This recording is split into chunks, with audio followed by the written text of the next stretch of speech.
এই শ্রীমন্ত নদী নিয়ে আমি একাধিকবার প্রতিবেদন করেছি। জেলখানার খাল নিয়ে গতকালকে বিলেকশন করেছি। সেখানে আমাদের যিনি নির্বাহী কর্মকর্তা রয়েছেন তিনি আশ্বাস দিয়েছেন খুব শীঘ্রই জেলখানার খাল পুনরুদ্ধার করা হবে। তো বিশেষ করে কিছু গুরুত্বপূর্ণ কথা আছে যেগুলো আমাদের চলমান মানুষের জীবনের সাথে জড়িত সরাসরি। এইসব বিষয়ে দীর্ঘদিন লেখালেখি করেছি, কিন্তু এখন পর্যন্ত কোনো পরিবর্তন হয়নি। তবে আজকে জেলা প্রশাসক স্যারের মাধ্যমে, আমার একটা অভিযোগ না, আমি আপনাকে অবগত করি যে এইগুলো আমাদের পরিবর্তনে আনা খুব জরুরি। তো প্রথম বিষয় হলো যে বাকেরগঞ্জ প্রায় 6 লাখ মানুষের জন্য একটি মাত্র উপজেলা স্বাস্থ্য কমপ্লেক্স।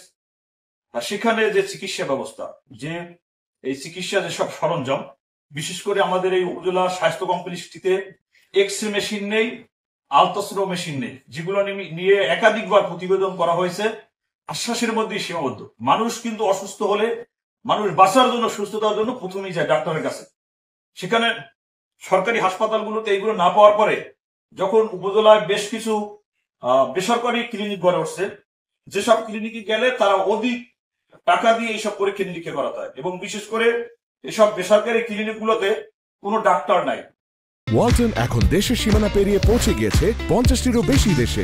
ওয়ালটন, ঘরে ঘরে, বিশ্বজুড়ে। যারা আয়া বুয়া এরা রোগীদের চিকিৎসা দেয়।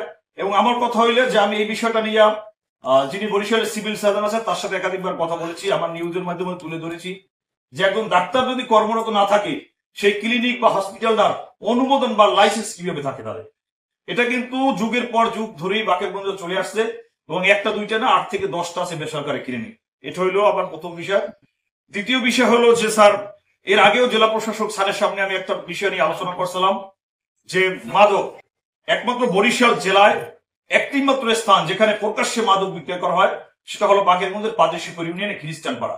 সেখানে যারা খ্রিস্টান রয়েছে তাদের মদ সেবনের নাকি লাইসেন্স আছে। আমরা যখন জানতে চাই বলছে আমরা সেবন করতে পারবো, কিন্তু তারা প্রকাশ্যে, ওখানে 20 থেকে 25টা ঘর আছে, তারা প্রকাশ্যে মদ বানায়, জাল দেয়, এবং সেগুলো বরিশালের বিভিন্ন জেলায়, বিভিন্ন উপজেলায় ওইখান থেকে পাইকারিও নেয়, এবং খুচরা বিক্রেতারা সন্ধ্যায় গেলেও পাওয়া যায়, সকালে গেলে পাওয়া যায়, এবং বিক্রি হয়।